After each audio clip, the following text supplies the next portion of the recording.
That Squid Game Season 2 cliffhanger ending explained what just happened. The cliffhanger finale of Squid Game's second season ended with a bang. The episode Friend or Foe laid the groundwork for the final conflict, which will play out in the show's third and final season. Staying true to its reputation, the Korean thriller steadily raised the stakes throughout Season 2's 7 episodes until a surprising power shift unfolded before our eyes. Netflix's South Korean thriller knows how to keep the audience on its toes, and it did just that until the credits rolled in Season 2's cliffhanger finale.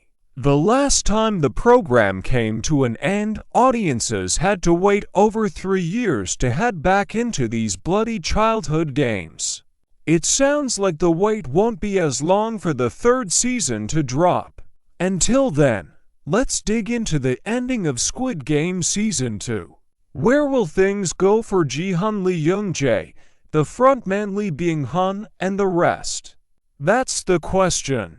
Before I continue, you should know there are spoilers ahead. If you have not finished Squid Game Season 2 or don't want to remind yourself about what just happened, tread lightly. Read more. Stream these 17 Netflix sci-fi TV shows for some out-of-this-world fun. The Battle of the XS and Us. As soon as they added that election component into the mix, it felt like the writing was on the wall for a civil war to break out amongst the competitors. And that's exactly what happened. Thanks to the hilarious hyping of hip-hop musician and villain of the group Thanos, a brawl between XS and Us unfolded in the bathroom. Squid Game has made a reputation for being a brutal series, but this scene really dialed home the visceral nature of the competition. This was some up-close and personal fighting, which hit new heights when the rap star himself received a fork to the throat. If you think this fight was unplanned, you've got another thing coming. Since when did they supply the competitors with eating utensils that can be used as a weapon? This was a part of the frontman's plan. Several players were eliminated after the brawl, meaning they died, leading to uneven numbers between the two factions, meaning the next vote could potentially end with the majority voting to go home. The hunt for the mysterious island hits a snag. Since Episode 1, Detective Hwang Jun-ho has been on a continued mission to find the island where the games take place. As you'll remember, he got there in the first season to rescue his brother. Getting back to the island has proven to be a bigger problem than he initially expected. That's not to say he hasn't succeeded in attracting a skilled group to join him on the hunt. He has. The vessel's captain, who had joined Jun-ho on his search for the island, was impressed with their new drone equipment. Still, the setbacks continued. In the finale, a key detail was revealed that may point to why Jun-ho has continually come up empty-handed. After the captain was discovered tinkering with the drone in question, he murdered one of Jun-ho's crew and dumped him overboard. It looks like he's been in cahoots all this time, in some way, with the frontman's bloody operation. Ji-hun's plan for vengeance takes shape.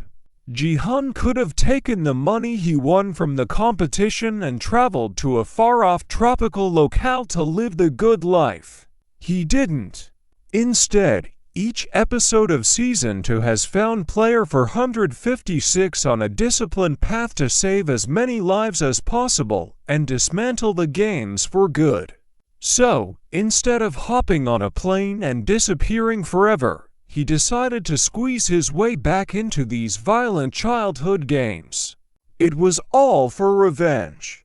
After the restroom battle, Ji-hun told his crew that the other side would come for their heads once the lights went out. They did exactly that. Instead of fighting back, though, he guided them all to wait under their beds until the guards came in. Even if his teammate Oh Young-il voiced some disapproval of the idea. The attack happened in the dark, and several players were eliminated. Still, Player for 56's side waited silently. Once the doors opened and the front man's henchmen came in to end the violence, they rose up, fought back and acquired enough guns to take down the whole operation. Close, but no cigar.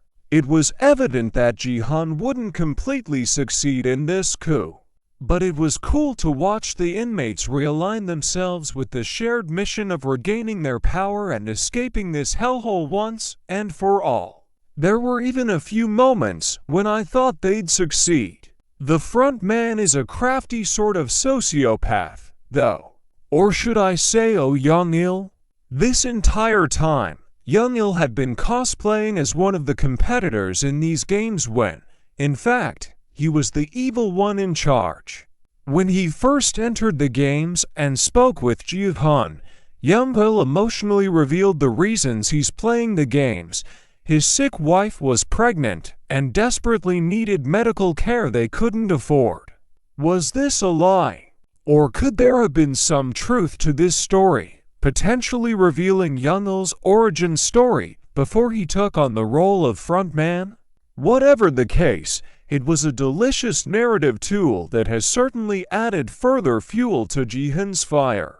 Ji-hun didn't learn the front man's identity. Not yet. After getting close to taking out the control room, Young-il revealed over the walkie-talkie that he and his men were taken out. Soon after, Ji-hun and his old friend Park Young-bae were cornered by the sinister man in the black mask and his hooded henchmen. To pay for his insolence, Ji-hun watched as Young-bae was murdered. That's it. That's the ending. There was no closure and no hint at what will come next. Except grief, rage and a bigger drive to destroy this place, no matter the cost. Will Detective Hwang Jun-ho find the island? How will Ji-hun's time in the gauntlet change moving forward? Actually, how will everyone involved be punished? That remains to be seen, but something tells me these games are about to get much more sinister.